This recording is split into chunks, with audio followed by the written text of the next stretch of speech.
মুখ্যমন্ত্ৰীৰ কথামতেই কাম 10 দিনত সম্পূৰ্ণ মাজুলীৰ যুগুনিধাৰীৰ ভগ্ন মথাউৰি এতিয়া সুৰক্ষিত সত্ৰভূমি মাজুলী মাজুলীবাসীয়ে ক'লে এয়া বৈপ্লৱিক পৰিৱৰ্তন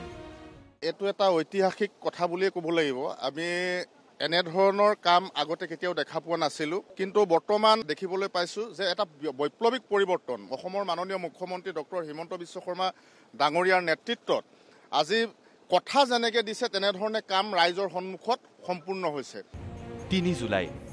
বৰলুইতৰ প্ৰলয়ংকৰী বানে ভাঙি তছনছ কৰিছিল সত্ৰভূমি মাজুলীক সুৰক্ষা দি ৰখা এইটো যুগুনিধাৰীৰ মথাউৰি মহাবাহুৰ প্ৰচণ্ড বানে মথাউৰিটোৰ 80 মিটাৰ নিমিষতে ভাঙি পেলাইছিল বুঢ়াই পেলাইছিল মাজুলীৰ বিস্তীৰ্ণ অঞ্চল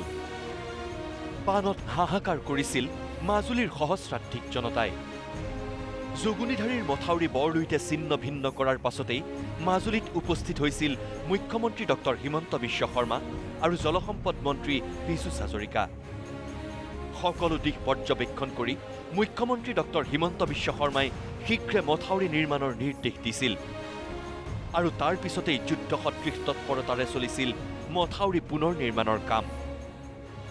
মথাউৰি নিৰ্মাণত দিনে নিশাই নামি পৰিছিল জলসম্পদ বিভাগৰ বনুৱা শ্ৰমিক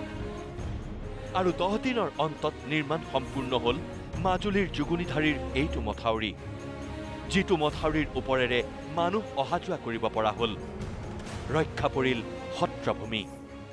মিনিষ্টাৰ ছাৰ আৰু মাননীয় মুখ্যমন্ত্ৰী মহোদয় ছাৰেও কৈ গৈছিল যে যিমান পাৰে সোনকালে 10 দিনৰ ভিতৰত কৰি দিব লাগে আৰু আজি আমাৰ সকলো ৰাইজ ৱাটাৰ ৰিচোৰ্চ ডিপাৰ্টমেণ্ট আৰু লেবাৰ্ছ আপোনালোক চবেই দেখিছে চবেই কি ধুনীয়াকৈ কাম কৰি আছে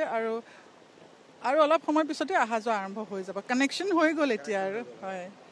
মুখ্যমন্ত্ৰী আৰু জলসম্পদ মন্ত্ৰীক ধন্যবাদেৰে উপচালে মাজুলীবাসীয়ে ক'লে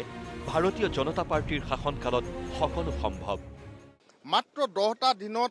এই প্ৰায় 80 মিটাৰ দীঘল এই চিগাটো আৰু প্ৰায় 50 ফুট দ এই চিগাটো 10টা দিনত মাজুলী জলসম্পদ বিভাগে অসম চৰকাৰৰ মাননীয় জলসম্পদ বিভাগৰ মন্ত্ৰী মহোদয়ে যেনে ধৰণৰ নিৰ্দেশ প্ৰদান কৰিছিল সেই নিৰ্দেশনাৰ আধাৰত জিলা প্ৰশাসনৰ তদাৰকত মাননীয় বিধায়ক ডাঙৰীয়াৰ একদম নিৰন্তৰ ইয়াত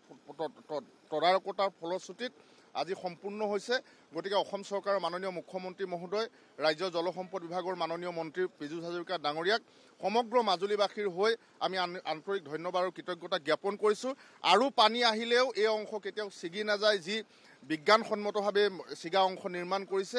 ইয়াৰ এনে ধৰণৰ কাম পূৰ্বতে কোনেও দেখা পোৱা নাছিলে এয়াই ভাৰতীয় জনতা পাৰ্টিৰ চৰকাৰৰ দিনত সম্ভৱ